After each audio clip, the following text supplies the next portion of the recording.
It is time to tame the mint beast. This beast of a mint garden is going to be tamed today. Yay! It's time to make mint powder and all kinds of mint goodies and mint essence and all kinds of fun stuff. God, I love mint time.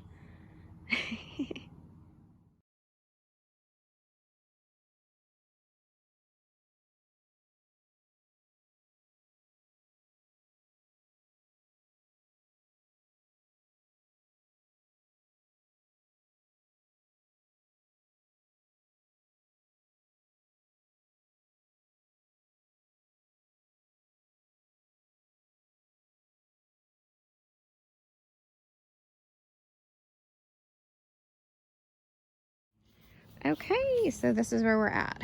Now, a couple people, or many people, ask me all the time, how do I keep the mint garden tame? So around mid-season like this, when everything else is kind of filling in, we pull it up and we pull all the roots. These are all the roots that we could get up. Those are the tops that we're saving.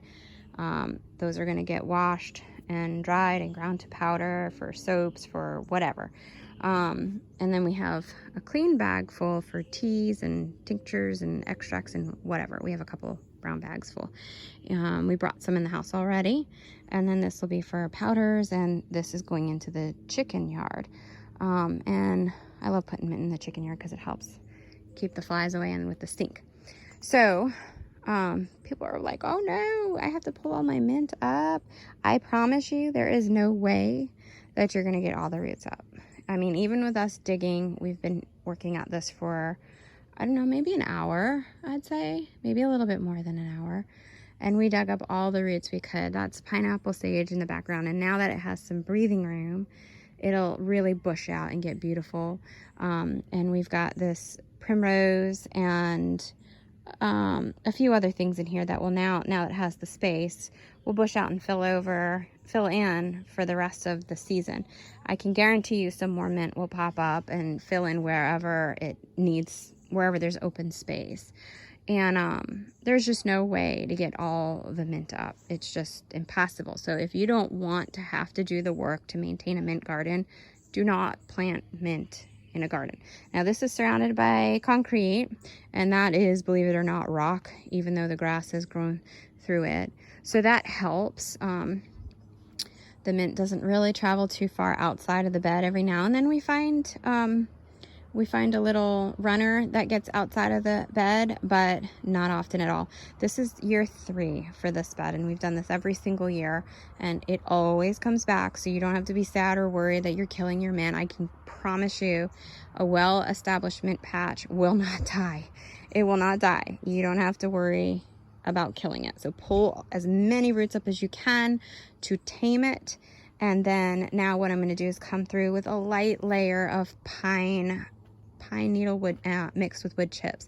It's mostly pine wood chips that we have over there right now. So you don't really want to put anything other than pine or cedar because you don't want that close to your house. And I typically stop right about where that little tree is too. I leave a border close to the house where there's no wood chips, and that's about at least 12 inches of a foot, 12 inches of a space without wood chips, because I don't like wood chips right up against the house.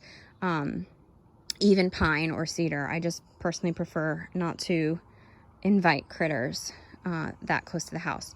So that's that. Now I'm going to trim the back of the rosemary and my blue hyssop up and get that a little bit off the house and go ahead and top this off, and I will show you what that looks like when we're done.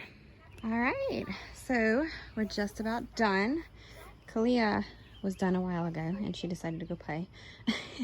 So I should say I'm just about done, but I got the rest of the roots, as much as I could, pulled up, and a layer of wood chips down. This is this wood chip pile is a couple months old, and it's mixed with loads and loads of pine needles and leaves, And if you can see here, you notice I stopped right about here.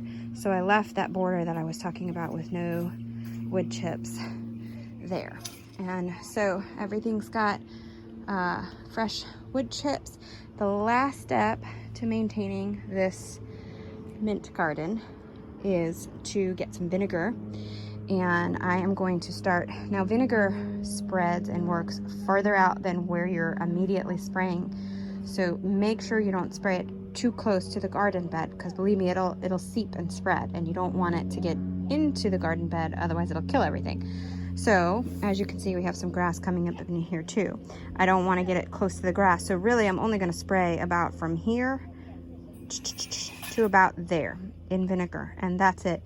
That little section I'm not going to spray, and this little section I'm not going to spray, and I'm going to spray very close to make sure that I don't overspray and get on my plants, and that will kill anything around it. And it changes the soil pH, so it makes it to where it's not cozy for the mint, and the mint really just does not want to come out of the bed. 3 years in, and so far this is how we've been managing it, and it's been working wonderfully. Now over here, all the grass has gotten in from, because there's really no boundary here between the lawn and the gravel driveway. So I'm actually going to spray lots of vinegar in this section to clean this up. Again, not getting too close to the gardens, because we want to make sure that the vinegar does not seep in. And that'll be it. Now this is going to give the plants that are in here that come up later, it's going to give them a chance to breathe and flourish and thrive. Some mint will come back up, so we'll probably get one more smaller harvest. This was our second big harvest of the season. So we get a harvest mid-spring, and then, well, early to mid-spring, and then again right around now, which is 4th of July weekend. So, and then now it's getting hot, so, and with the wood chips down, it's going to slow the growth of the mint. It'll still come back, but not nearly as much. So we'll probably just get one more smaller harvest before it goes dormant for the winter, and then we'll do it again. So again, if you do not want to have to do this and maintain a mint garden, don't plant it in a garden bed. Keep your mint in pots, or just don't plant it. Buy it from somebody who doesn't mind doing the work. Because mint is definitely maintenance when you plant it in a garden bed.